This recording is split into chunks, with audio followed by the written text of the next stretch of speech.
And David Munson introduced the legislation in 1999 that legalized hemp farming, and then pushed more legislation which said you don't even need a DEA license to grow it. All you need is a state license. And then he oversaw, along with the Agriculture Commissioner up there, implementation of a hemp regulation that made it possible for farmers to get these licenses. Now, he has gone as far as he can go. He's also suing the U.S. government, too. He's done everything he can do to get hemp farming, and at this point, what's left? And that's where the creativity needs to come in. That's where civil disobedience comes in. And I think we're all seeing that as necessary. I mean, part of it was getting a new White House in there, a new administration that was democratic and was leaning towards hemp, at least. I mean, there is a hemp bill, 1866, in the House of Representatives right now, and it has, I believe, 20 co-sponsors. It should have hundreds of co-sponsors.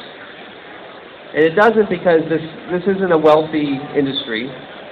We have to import all raw materials. We don't have a production going on here so we can put a lot of money into lobbying. We have to just win the argument. So we have to look at other non-expensive ways of getting it across. So I'm going to give one more example of some fun protests, and then I'm going to take questions and suggestions or ideas. People might have some ideas about what the hemp industry can do to promote our legislation to get hemp farming back. So here's the story I want to tell. In 1999, 1998, the U.S. was actually bombing Iraq under the Clinton administration. A lot of people might not remember this. And it happened around Christmas time. It happened like in early December. And it was because the Iraqis had flown a helicopter and they violated the no-fly zone, It was an excuse to test out some new weapons, I think. Well, of course, the peace activists in town, which I'm one of them, we were very anxious to protest this, but we knew that just having a march and a rally wasn't going to cut it. We weren't going to reach members of Congress. We didn't have time to organize that. So 4 of us dressed up in costumes. We had a friend who was older and had a big gray beard. He looked a lot like Santa Claus. So we dressed him up as Santa Claus. And then the 3 of us dressed up as police officers. And these were like Keystone Cops outfits. I mean, really didn't look like real police officers.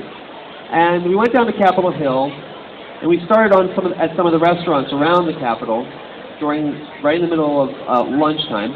And these are packed restaurants with lobbyists and politicians, as well as their staff. And Santa Claus would walk in, and he'd be like, "Ho, ho, ho! It's not going to be a Merry Christmas, everyone. I'm here to say Christmas is canceled." And he took he had leaflets that talked about how his sleigh had been shot down over the no-fly zone. And until the U.S. military gives back the sleigh, or provides them with a new sleigh, I should say, that Christmas is canceled. And but he would say, "Christmas is canceled first." People were like, "What's going on?" And they get this leaflet, and they hear about the sleigh being shot down over the no-fly zone, and they got it immediately. This was a protest. But as every good protest, you have to surprise people. So while he's walking around, and the manager is saying, "What is this Santa Claus doing in here?" The 3 police officers, we walked in. These are, not police officers, but we walked in and we yelled, "Santa Claus, you're under arrest!" And we would attack Santa Claus and throw him on the ground, put handcuffs on him, and everyone, "Don't worry, it's all under control here. He's only violated the no-fly zone trying to bring presents to Iraqi children." And that was basically the punchline, but it was the whole restaurant with this. No, not even a piece, not even a single glass was clinging. People were completely captivated. Hundreds of people in these big restaurants. Capital City Brewing Company was one of the ones we did. We did some America over at Union Station. But we could get the entire restaurant to shut up because Santa Claus had just been thrown to the ground and arrested. And it was clear it was a protest too. It was clear it wasn't some homeless guy. It was actually, this was a theatrical thing they were seeing.